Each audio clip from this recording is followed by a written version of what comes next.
केंद्र में मोदी सरकार के 11 साल पूरे होने पर आज भाजपा के राष्ट्रीय सचिव ओम प्रकाश धनखड़ ने झज्जर में प्रेस वार्ता को संबोधित किया। इस मौके पर उन्होंने सरकार की उपलब्धियों का गुणगान किया और कहा कि आने वाले समय में भारत तीसरी दुनिया की आर्थिक शक्ति बनेगा।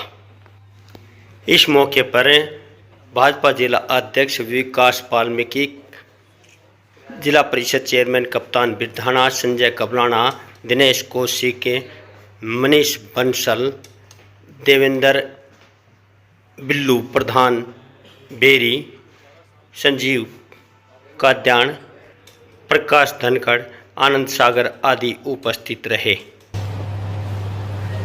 बहुत विचारपूर्वक इस समय के कार्यक्रमों की रचना हुई है।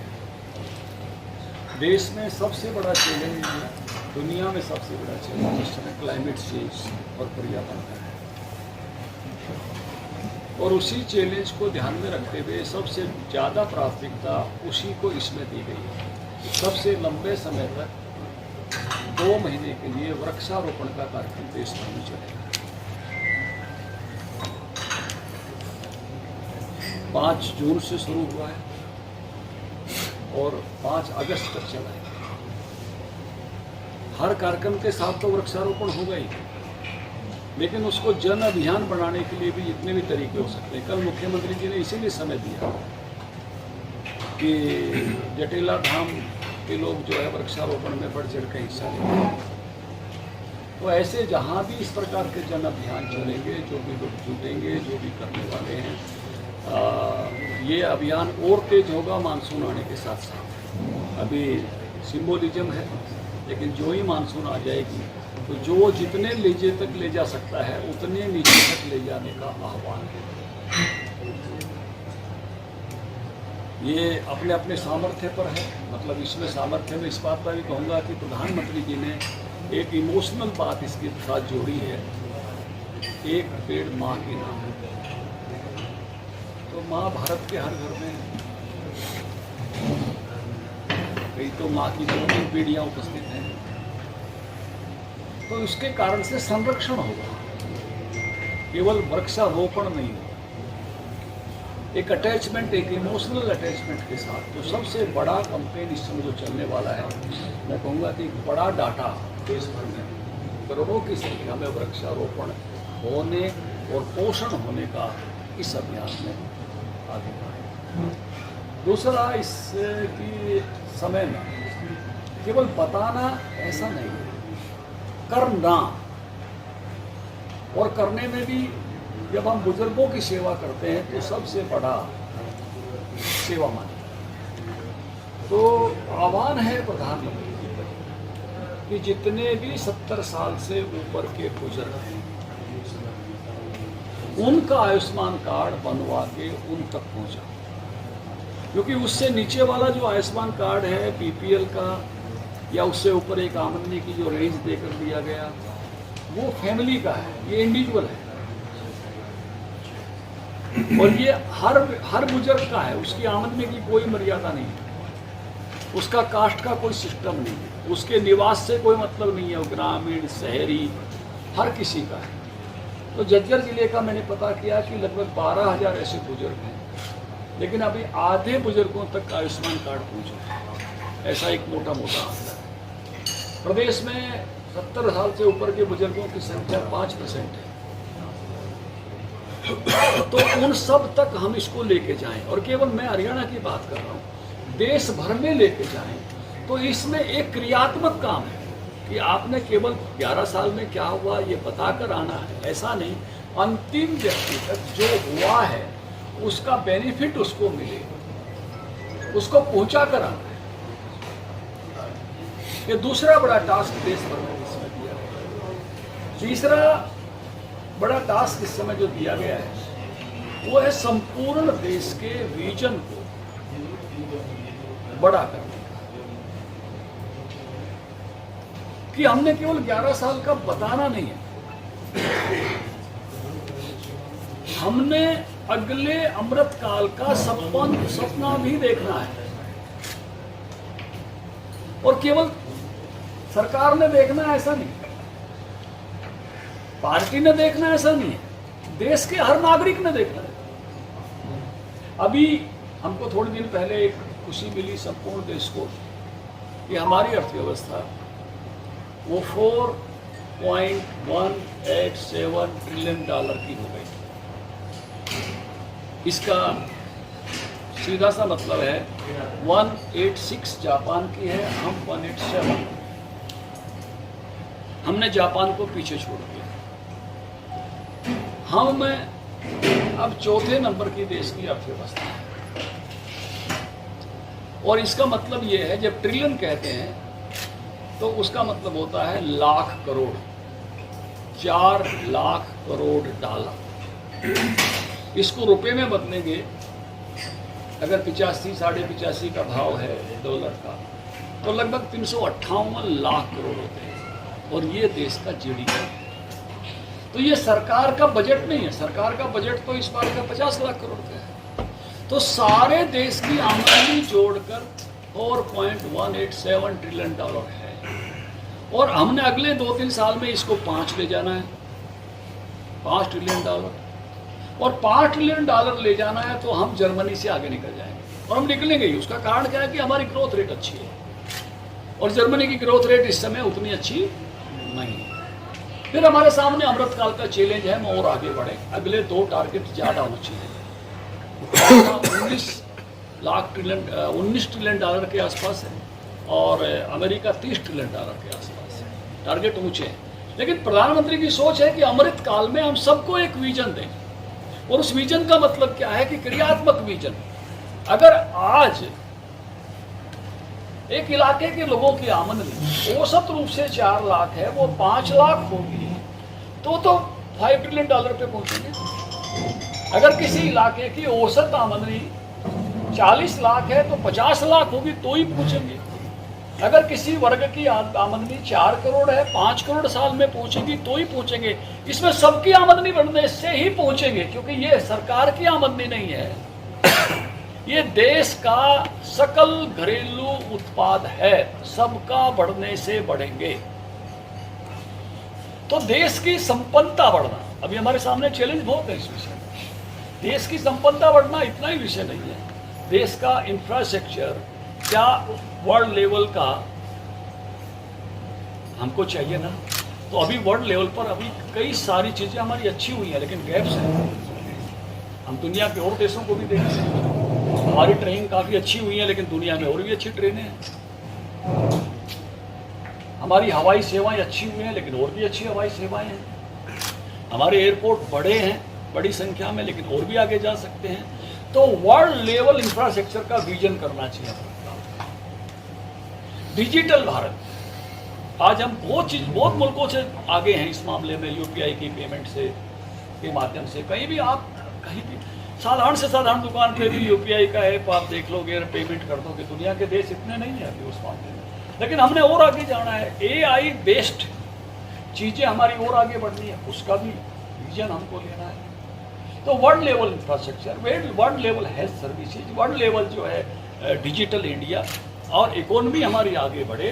तो इसमें जो तीसरा महत्वपूर्ण विषय है वो है विजन। संपूर्ण देश का विजन बनेगा तो ही संपूर्ण देश उस प्रकार से आगे जाएगा।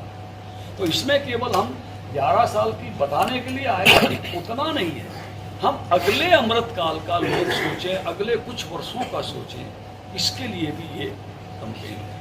फिर उससे नेक्स्ट लेवल है हमने 11 साल में क्या किया। तो 11 साल में मैं जब बात करूंगा तो 2 लेवल की बात करूंगा। कुछ चीजें हैं पिरामिड के शिखर पर और कुछ चीजें ग्रास रूट लेवल। पिरामिड के शिखर की हम बात करेंगे तो एक विषय मैंने आपको रख दिया, हमारी इकोनॉमी वर्षों में आगे बढ़ी, 11वें स्थान से हम 4थे स्थान पर।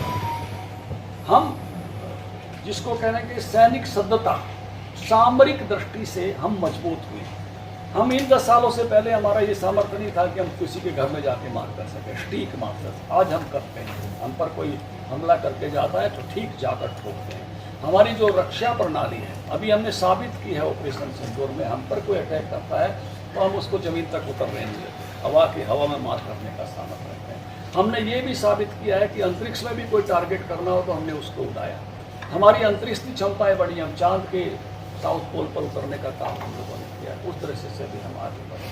तो आप पिरामिड के शिखर पर देखेंगे कि बहुत सारी ऐसी अचीवमेंट हुई है जो इन 11 वर्षों में, जिस पर हर भारतीय गर्व कर सकता है, गौरव कर सकता है। कुछ ऐसे देश की समस्याएं जो हर एक आदमी के मन में एक पीढ़ी, कभी श्यामा प्रसाद मुखर्जी का जो है बलिदान दिवस और जन्मदिन दोनों इस अभियान में आ रहे हैं। उन्होंने कभी दिल्ली से कहकर चले थे, एक विधान, एक निशान, एक संविधान, यही चाहिए, दो नहीं चलेंगे इस देश में। और बाकायदा हरियाणा में, पानीपत में, अंबाला में सभा करते हुए गए थे और ये कहकर घुसे थे, जिसके लिए उनका बलिदान हुआ पूरा देश जानता है। उनकी मौत अस्वाभाविक थी और वो जो विषय उस समय लेकर चले थे, एकदम आजादी के तुरंत बाद का पहला बलिदान देश की एकता की अभिनता के लिए। अपने समय में आर्टिकल 370 टूटते हुए, तिरंगा लहराते हुए, दूसरा निशान हटते हुए, एक संविधान लागू होते हुए, याची देही याची डोला मराठी का शब्द है, इन्हीं आंखों से, ऋषि शरीर से हमने देखा है। एक संयोग है, मेरी पहली फोटो अखबार में आर्टिकल 370 के खिलाफ धरना देते हुए छपी थी, मैं खुद जुड़ गया ट्रिब्यून अखबार। लेकिन हमने अपने जीवन काल में उसको देखा। राम मंदिर आंदोलन का हम हिस्सा थे, 2 बार गए वहां, लेकिन अपने सामने भव्य मंदिर जो है प्रतिष्ठित होते हुए देखना, बनते हुए देखना, जीवन काल में आपने जवानी के समय जिन चीजों के लिए आंदोलन किया हो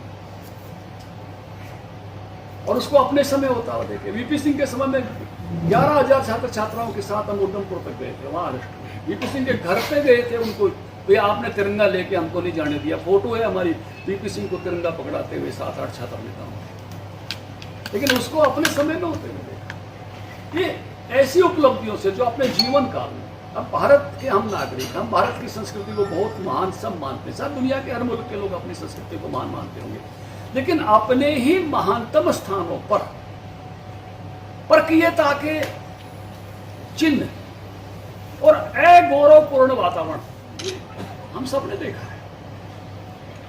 काशी विश्वनाथ ने भी देखा है, राम मंदिर में भी हमने देखा है, लेकिन उसको अब गौरवपूर्ण तरीके से सुसज्जित होना, अपने इतिहास के साथ कनेक्टिविटी, शायद हमारे बच्चों को और ज्यादा अच्छी लगेगी। वो चीज उनको नहीं झेलनी पड़ेगी जो हमको झेलनी पड़ेगी। हर कौन चाहती है कि उसका इतिहास गौरवशाली हो, हर व्यक्ति भी चाहता है। अभी किसी जमाने में किसी के बुजुर्गों के साथ ज्यादती हो गई हो, उनके घर मकान कब्जा लिए गए हो और वो अगर बाद में छुड़वा पाते हैं, उनको भी गौरव होता है। हमको भी गौरव है इस बात का कि जो प्रकार की स्थितियां प्रक्रियता के कारण से हम नहीं कर पाए थे, तो वो गौरवशाली भारत हमने देखा। बहुत बड़े वर्ग की इस प्रकार की जो चीजें, 3 तलाक, जो हमारी मुस्लिम बहनों की जिस प्रकार की समस्या थी, एक सेकंड किस्म की नागरिकता जो है उनको उसके कारण से भारत में होते हुए मिली हुई थी। अपने अधिकार नहीं मिलते थे पत्नी होने के नाते, जो बाकी महिलाओं को मिलते थे, उसको बराबरी पर लेकर आना। लेकिन अगर हम ग्रास रूट लेवल पर देखें तो मैं आपको याद कराना चाहता हूँ, पंचायत मंत्री के नाते जब पहली पंचायत के चुनाव का हमने सर्कुलर निकाला तो उसमें 4 शर्तें लगाई थी। शिक्षा, अपराधीकरण नहीं हो, पेमेंट बकाया नहीं हो और हर एक घर में एक शौचालय हो। और उसके कारण से लाखों शौचालय, बेहतर हजार तो प्रतिनिधि बन थे, उसी समय बन गए थे जो पंची का भी चुनाव लड़ रहे थे, बड़ी तेजी से बने थे। आप में से कई लोग उस बात के साक्षी। और वहां से चीज पहुंचते पहुंचते क्या प्रधानमंत्री जी के विजन के साथ आज हर घर में शौचालय है। 13 करोड़ से ज्यादा। रसोई गैस कितनी मुश्किल बात थी, पहले अर्बन एरिया, ग्रामीण में थी, अर्बन में भी सिफारिशें मिलती थी। मतलब वो जमाने याद करके कितना कंट्रास्ट है जी। मेरे घर में गैस ओम प्रकाश जी कोहली राज्यसभा सदस्य के कूपन से आई थी। मैं यूपी का कार्यकर्ता था, अधिकारी था, वो भी यूपी में पहले रहे थे, तो हमारा थोड़ा सा हक बनता था, तो हमने उनसे कूपन लिया और अपने घर में गैस किया। लेकिन घर में थोड़े दिन बाद ही संकट खड़ा हो गया। हमारी बहन की सगाई कर दी और बहन ने कहा मैं शादी वैसे कर दो, गैस जरूर चाहिए। अब माँ ने कहा भाई ये तो अपने वाले ले जाएगी, अगर तुम दूसरी नहीं लाया तो दूसरी गैस नहीं लेती। दोबारा कोहली जी पे गए, उनसे रिक्वेस्ट की, उनको भी गिनती के कूपन मिलते थे, एक साल के कुछ 16 या कितने कूपन होते थे। मैंने फिर से रिक्वेस्ट की, मैंने कहा जी एक कूपन देना पड़ेगा। मुझे बोले भाई आपको तो दे दिया था। जवाब भी ठीक था, उनको देश भर में जाने पहचाने आदमी थे। ओम प्रकाश कोहली जी बाद में गवर्नर रहे गुजरात। जब मैंने अपनी घर की स्थिति बताई तो उन्होंने कहा फिर आपको मैं देता हूँ, और उन्होंने दूसरा कूपन दिया, तब बहन को गैस दे पाए। मतलब क्या स्थिति थी। और आज हम अभी जब सरकार आपके द्वारा, सरकार का जब चुनाव से पहले का कार्यक्रम प्रधानमंत्री जी ने चलाया, हर गांव में लेकर गए और गैस जा के दे के आए, बुला के, आ बहन तेरी नहीं मिली है, हर गांव में जाकर गैस लेकर, यानी आखिरी व्यक्ति तक चीजों को पहुंचाने का संकल्प। प्रधानमंत्री जी का एक भाषण इसी यात्रा के समय मैंने उनका सुना था, जब हम शायद बामरोला गांव में थे। उन्होंने कहा मैं ढूंढ कर पहुंचा, और मुझे लग रहा है कि ये आयुष्मान कार्ड वाला विषय भी ढूंढ कर पहुंचाने का जो हमारी ड्यूटी लगा। सरकार ने योजना तो बना दी, चीजें पहुंचती नहीं है कहीं। तो पिरामिड के निचले सिरे पर शौचालय है, गैस एक तक पहुंचाना, जन धन के खाते जिससे कोरोना में मदद पहुंच चुकी, डायरेक्ट पेमेंट, और समाज के हर वर्ग को किस प्रकार से समर्थ करना, मुद्रा योजना कितनी कल्पनाशील गरीब लोगों के लिए, विश्वकर्मा योजना आर्टिजन्स के लिए, किसानों को सम्मान निधि, फसल बीमा, A2+FL का भाव देना। लोग नारे लगाते होंगे, आयोग बनाए होंगे, किसी ने दिया नहीं साहब। बात बड़ी कहने में कितनी भी कोई कह सकता है, जो इम्प्लीमेंटेशन है वो इस सरकार का है। बहुत बड़ी बात थी डायरेक्ट पेमेंट किसानों। कृषि मंत्री के नाते मैंने इस विषय को देखा है कई वर्षों तक, किस प्रकार की ताकतें लगती थी कि ये डायरेक्ट पेमेंट के विषय ना हो। और ठीक उस समय जिस समय किसान आंदोलन चल रहा था,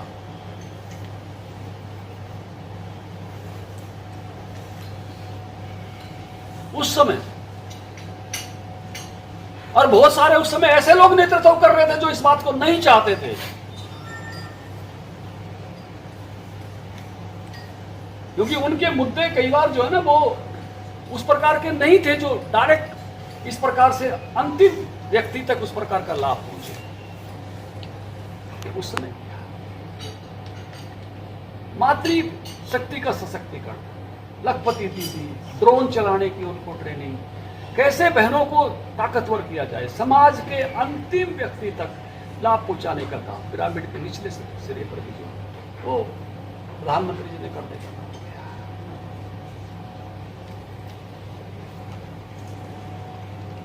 तो ये 11 साल का काम, इसमें से जो लोगों के लाभ की चीज़ें, वो एक चीज़ को उन्होंने कहा कि जरूर सब तक पहुँचा, तो इसलिए उसको हम लेकर जा रहे हैं।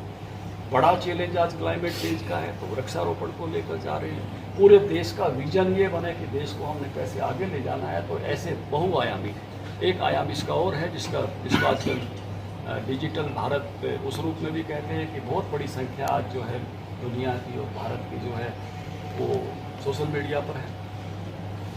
सोशल मीडिया के माध्यम से सरकार की योजनाओं की जानकारी, लाभार्थियों को कैसे लाभ मिला उनकी कहानियों की जानकारी, और प्रेरणा मिले लोगों को, तो उसको सोशल मीडिया पर भी जो है पहुंचाना। वृक्षारोपण हुआ है, बाकी सब हुआ है। तो इस डिजिटल भारत में भी सोशल मीडिया के माध्यम से भी सब चीज़ों को लेकर जाएंगे। तो इस प्रकार का अभियान हमारा जो है वो शुरू हो चुका है। आपकी जानकारी में हमारी वर्कशॉप चल रही है, जिलों की, मंडलों की, मंडल अनुसार सभा होगी, मंडल के बाद शक्ति केंद्र अनुसार सभा होगी, और 29 जून को जब प्रधानमंत्री जी के मन की बात सुनेंगे उस दिन हर बूथ पर वृक्षारोपण भी करेंगे। और इसी के बीच में जो है श्यामा प्रसाद मुखर्जी को श्रद्धांजलि भी उस दिन देंगे 29 तारीख को, क्योंकि इसके बीच में ही आ रहा है 23 से 6 जो 6 उनका जन्मतिथि है, उसके बीच में ही उसको मनाने वाले हैं। हर मंडल स्तर तक हम योग दिवस मनाएंगे। तो और इसी प्रकार से श्यामा प्रसाद मुखर्जी का एक कार्यक्रम हर मंडल स्तर तक करेंगे। इसी में वो 25 जनवरी जब इमरजेंसी लगाई थी, तो ये इसको भी 50 साल हो रहे हैं, तो उसका भी हर जिले लेवल पर एक कार्यक्रम जो है आयोजित होगा इसमें, और सम्मानित करेंगे वो लोग जो है अभी हैं उसमें जो इमरजेंसी में 1919 में लेकर के जेल गए थे या उनके परिजनों को। तो ये बहुआयामी कार्यक्रम है जिसमें पर्यावरण संरक्षण भी है, 9 साल तो ये 11 साल में जो हुआ वो भी है, और उसके साथ साथ जो बातें बीच में पड़ते हैं वो सब बातें करने वाले हैं। तो आपके माध्यम से जज से लेके भी अंतिम व्यक्ति तक ये सब बातें पहुँचे और हम पर भी ये जवाबदेही आए कि जो कह रहे हैं उसको पूरा करें। तो इस नाते से आप सब लोगों को आज सुनाया और आप सब लोगों से बातचीत। डॉक्टर साहब 70 साल आयुष्मान कार्ड वाली बात कही बुजुर्गों तक पहुंचाने के लिए, तो इसका टीम वर्क क्या होगा पार्टी की तरफ से? देखिए, हर बूथ से सूची लेकर पहले तो यहाँ से डिपार्टमेंट से सूची ले रहे हैं और उसको कंफर्म करके, क्योंकि उसकी सहमति के साथ ही उसको लेकर पहुँचा सकते हैं। उसका वो जो आजकल डिजिटली सब हो गया बिल वगैरह, तो पहले ये है कि यहाँ से गांव अनुसार बूथ अनुसार सूची लेंगे। जो हर बूथ पर हमारी इकाई है वो जाके निवेदन करेगी कि भैया आपका ऐसे ऐसे जो है वो कार्ड बना हुआ है और आपको लेकर हम पहुँचाने वाले हैं। तो वो उससे प्रोसेस्ड होकर उसको पहुँचाएंगे। क्योंकि मुझे खुद एक झटका लगा इस बात में। हमारी एक मेरी कजन चिट्ठी बहादुरगढ़ में रहती है, तो वो हमारे बहनोई बीमार हो गए, तो किसी अच्छे अस्पताल में थे बहादुरगढ़ के। तो उसने कहा भाई बिल बहुत आ रहा है, बात करो। तो मैंने पूछा उम्र कितनी है? बहनोई साथ भी तो वो 70 से ऊपर थी। तो मैंने कहा इनका आयुष्मान कार्ड नहीं बना हुआ? बोले हमारे पास तो नहीं है। मैंने CMO को पूछा, उन्होंने 10 मिनट में मुझे आयुष्मान कार्ड की फ़ोटो भेज दी कि बना तो हुआ लेकिन हमारे पास नहीं। तो फिर हम उसको लेके और वहाँ पहुँचा गया है। जो एक इतना बड़ा बर्डन बना हुआ था लाखों रुपये देने का, और वो थोड़ी सी देर में उतर गया, कार्ड से प्रोसेस हो गया। बहुत बड़ी सहायता है, मतलब छोटी सहायता नहीं है। आप इंडिविजुअली देखिए, जब आपके किसी बुजुर्ग का बिल 3 लाख 4 लाख, और जिस स्थिति में होता है पेशेंट, कई बार ये भी नहीं होता कि भाई हम उसमें से जो है वो आगे कितने दिन और इलाज चलेगा, कहाँ ले जाना पड़ेगा, तो उस सारे में से वो बहुत बड़ी सहायता होगी। तो वो अगर हाथ में आपके पास है, आपके पास में है, तो बहुत बड़ी सहायता है। सर, पर्यावरण माँ के नाम लगाया जा रहा है, प्रतिवर्ष करोड़ों लाखों पेड़ जो लगाए जाते हैं, लेकिन सबसे बड़ी बात ये है कि जो पेड़ लगाए जाते हैं उनकी उचित देखभाल न होने के कारण हम यहाँ झज्जर में भी देखते हैं, अन्य जगह भी देखते हैं। तो क्या जो पार्टी के कार्यकर्ता हैं उनको ये आदेश भी दिए जाएंगे कि अगर वो पेड़ लगाते हैं तो उसकी देखभाल भी की जाए? क्योंकि बिना देखभाल के रुड़ जाते हैं, पूरे साल के अंदर 10-20 ही पेड़ लगते लाखों में। आपका सवाल बहुत अच्छा है, लेकिन इसमें से इस लाइन में ही इसका उत्तर है। मैंने लिखा एक पेड़ माँ के नाम। मैंने जो मेरी माँ के नाम लगाया है, मैं तो पिताजी वाला भी लगाया है और आप भी पिताजी वाला भी लगा सकते हैं। तो एक की बजाय 2 लगाए तो उसकी रखवाली अब मेरे साथ एक इमोशनल अटैचमेंट है। जो सामान्य सामाजिक वृक्षारोपण है उसकी बजाय इसमें व्यक्तिगत टच वाला वृक्षारोपण, और जो भी लोग अपनी किसी न किसी जगह पर लगाएगा, मुझे लगता है कि जितना इस अभियान को नीचे ले जाएंगे उतना ही ये जो है और अधिक कामयाब। क्योंकि एक कई बार होता है ना कि आपने सामाजिक दृष्टि से 100 पेड़ लगाए, कहीं और लगा के चले गए, उसमें से सवाल खड़ा हो जाता है। अगर कोई संरक्षक नहीं है तो उसमें से बहुत सारे पेड़ सर्वाइव नहीं कर पाते। लेकिन अगर आपने इमोशनली अपने बुजुर्गों के साथ इमोशनली अटैच होकर पेड़ लगाए तो वो फिर पेड़ कहीं जाने वाला निश्चित रूप से संरक्षित होगा।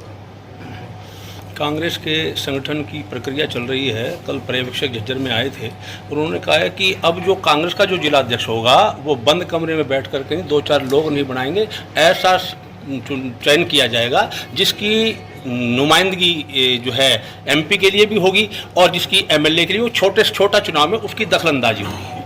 कांग्रेस पार्टी ने हमारी पार्टी का वर्क कल्चर का अंग है। हमारी पार्टी कार्यकर्ताओं की पार्टी है और हमारे यहाँ कार्यकर्ताओं में से नेता, उनकी पार्टी नेताओं की कार्यकर्ता पार्टी है और कार्यकर्ता सामान्य पे केवल उनके व्यक्तिगत फॉलोअर, ये कार्यपद्धति का फर्क है। और इसलिए उनको हमारे वाली कार्य पद्धति को अगर ऐसा संगठन चाहते हैं तो वो हमारी कार्यपद्धति से संभव है और हमारी कार्यपद्धति पे आना पड़ेगा। और हमारे मनोहर लाल जी ने कह दिया भी हम सेवाएं देने को तैयार हैं, पीछे उनका बयान देखा था मैंने। कांग्रेस को ट्रेनिंग लेनी है, सीखना है, तो ये बिल्कुल कार्यपद्धति का अंतर है। इसलिए वो एक जिसको कहते हैं ना टेक्टोनिक शिफ्ट, बड़ा चेंज है जो इतनी आसानी से नहीं है। हमारी कार्य पार्टी शुरू से ही कार्यकर्ता आधारित जनसंघर्ष है, इसलिए हमारी लीडरशिप कार्यकर्ताओं में से निकली हुई है। चाहे प्रधानमंत्री जी हों, चाहे मुख्यमंत्री जी हों, चाहे विभिन्न राज्यों के मुख्यमंत्री हों। अब कांग्रेस से कुछ आए हुए नेता, वो हमारे यहाँ ठीक है नेता हो गए,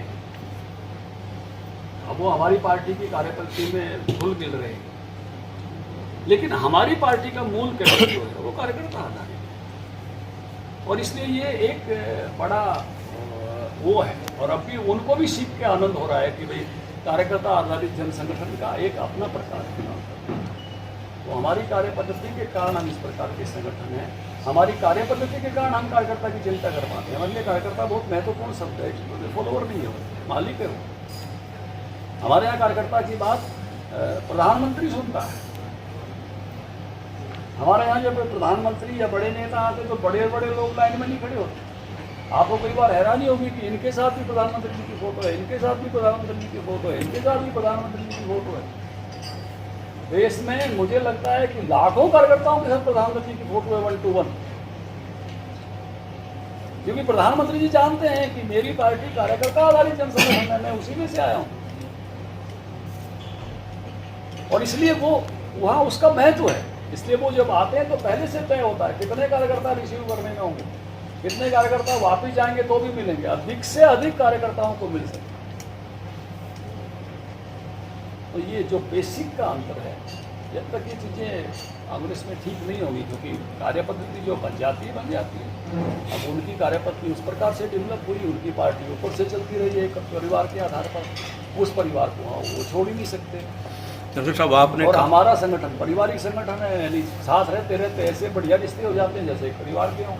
पारिवारिक संगठन हमारा भी है, लेकिन साथ काम करते करते हम एक दूसरे के सुख दुख के हिस्सेदार हो जाते हैं, घरों में सबके आना जाना हो जाता है। तो हमारा संगठन भी पारिवारिक है, लेकिन हमारा पारिवारिक नीचे है, उनका पारिवारिक ऊपर है। धनखड़ साहब, आपने पार्टी के निष्ठावान कार्यकर्ताओं की बात की, मेहनत की बात की उनकी, लेकिन पिछले विधानसभा जो अभी हाल ही में संपन्न हुए विधानसभा चुनाव, उसमें झज्जर जिले के कुछ स्थानीय नेता पार्टी को छोड़ करके दूसरे पार्टियों में शामिल हो गए थे, और ऐसी सुगुगाहट है, चर्चाएं हैं कि वो दोबारा से भाजपा में आने के लिए प्रयासरत है। तो पार्टी का क्या स्टैंड रहेगा ऐसे नेताओं की तरफ? देखिए, जो मौके पर काम नहीं आए फिर वो किस काम का है? पार्टी के प्रति निष्ठा की सबसे बड़ा टेस्ट कौन सा है? वो चुनाव है। तो चुनाव के समय जो पार्टी के साथ नहीं है, ऐसे लोगों पर मुझे लगता है कि पार्टी को विचार करना। सर, क्या आपकी हार झज्जर जिले के लिए दुर्भाग्य मानते हैं आप?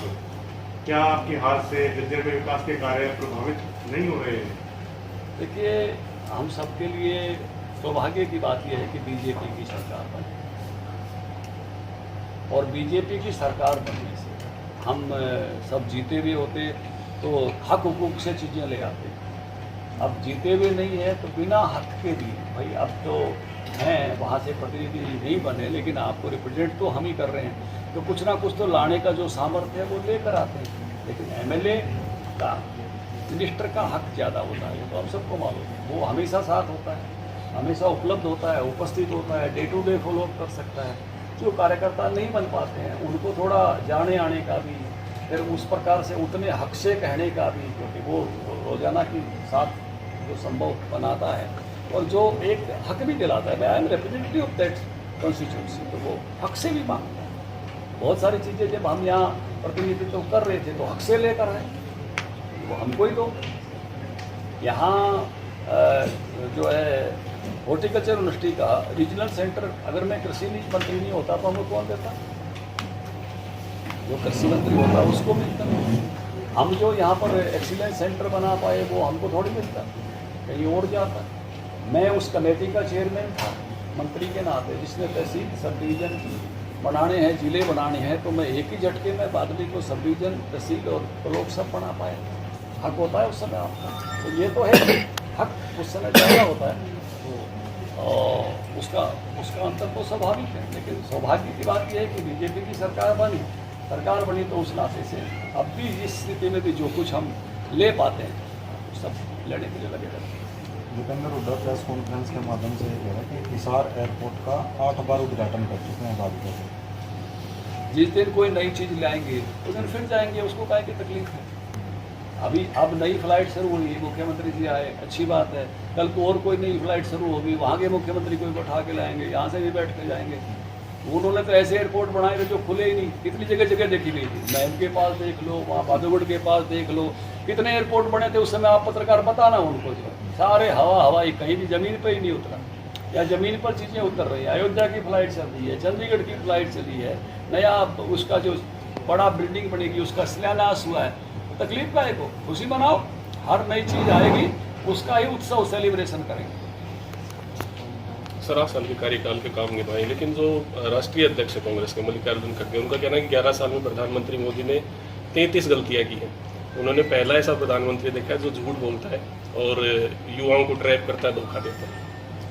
देखिए, जब कोई भी दल के मुखिया लोग मर्यादाओं को पार कर जाते हैं तो देश उनको सुनता नहीं है, ठोकता है। कांग्रेस और नशातल की तरफ ले जाने का वो काम कर रहे हैं। जितना ऐसा मर्यादा से बाहर जाकर बोलेंगे देश उनको ठोकेगा। देश जानता है मोदी क्या है, देश जानता है मोदी ने क्या किया है। किसी खड़गे के सर्टिफिकेट की आवश्यकता नहीं। सर, आतंकवाद को लेकर क्या कहना चाहेंगे? पाकिस्तान को अंतर्राष्ट्रीय स्तर पर लगातार जो है वो वाइस चेयरमैन बनाया जा रहा है। अभी अमेरिका के जो आर्मी डे उस पर आर्मी चीफ को बुलाया गया पाकिस्तान में। देखिए, जो भी आतंकवाद के साथ खड़ा होगा उस सब से दुनिया को लड़ना होगा। आतंकवाद का कोई पोषक है, कोई as a state, as a राष्ट्र पोषक है, उसके मित्रता के नाते पोषक है। पूरी दुनिया कोई नहीं चाहती कि आतंकवाद इस प्रकार से आगे बढ़े। कोई इस प्रकार के आतंकवाद का पोषण करेगा। भारत की मुखर होकर ऐसे सबकी निंदा करनी चाहिए जो भी आतंकवाद के पोषण के समर्थक हैं। बादली का अवसर कब तक बनेगा सर? मुख्यमंत्री भी आए थे और घोषणा करके गए थे, आपने भी कहा था कि जल्द बनेगा। अभी कुछ चीज़ों का एक उद्घाटन कराएंगे, वहाँ बहुत